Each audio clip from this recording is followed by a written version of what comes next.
Welcome to IronPoint. Grab a gun, you're going in first.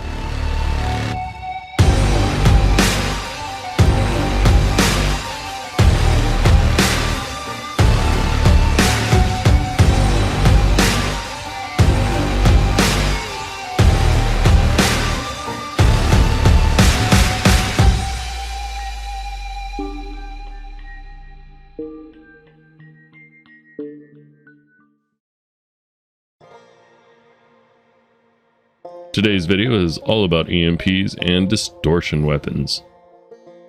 EMPs and distortion weapons are designed to turn off your target and keep it turned off by applying a specific damage type that overwhelms their electronics. First, we'll be going over the EMP though, of which there are many sizes. The Warlock, for example, comes with a decently powerful EMP, and on top of that it's a fast little fighter. The Vanguard Sentinel is an honorable mention since it has a powerful EMP, but it's a little too slow for me to keep up with my targets. Another honorable mention is the Anvil Hawk, which is a zippy, fun little fighter, but it just has a tendency to fall apart all too easy. When you go to use the EMP, make sure that you take the target shields down first. Otherwise, those shields are going to be absorbing all of that distortion damage that you're trying to apply. Also be aware that there's an optimal range for using EMPs. The Warlock, for example, has a minimum range of 250 and a maximum of 750. Within that 500 meter window, everything's Gucci. But once you're EMPing outside of that window, you're reaping diminishing effects. So just be familiar with the time that it takes for your EMP bubble to discharge from the time you pull that trigger. It might be the difference between being in that bubble and not. Depending on who you're hitting, it might take more than one EMP to shut it down. A way to solve that problem is to fly with more than one EMP ship and do what's called chain EMPing. It takes a little bit of coordination, but if you've got a team that's able to do it, you can put down a lot of EMPs in a very short amount of time. One's popped. Of course, the other way is to just throw a distortion loadout on your ship and use that to shut down larger targets. So let's segue into talking about distortion weapons.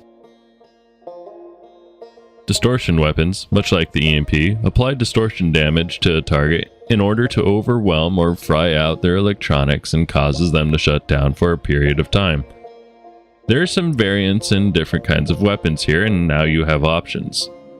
For example, the Sucker Punch Distortion Cannon is excellent, but it's slow and it doesn't really work all that well at high speeds or maneuvers. What it does have, though, is some splash damage, so no matter where you're hitting on the target, at least you're constantly applying distortion damage.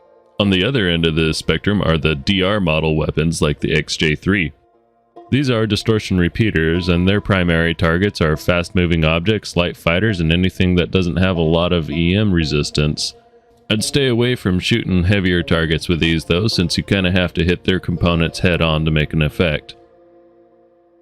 After you've been shooting or EMPing a target for a while, you'll watch their EM signature bottom out.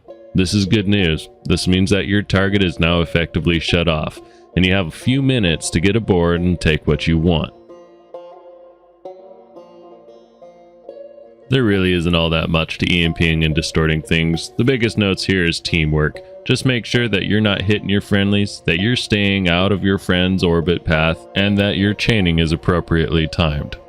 Other than that, get out there, grab yourself a Warlock, slap a Sucker Punch on it, and go turn something off for me. And remember, only leave bare metal.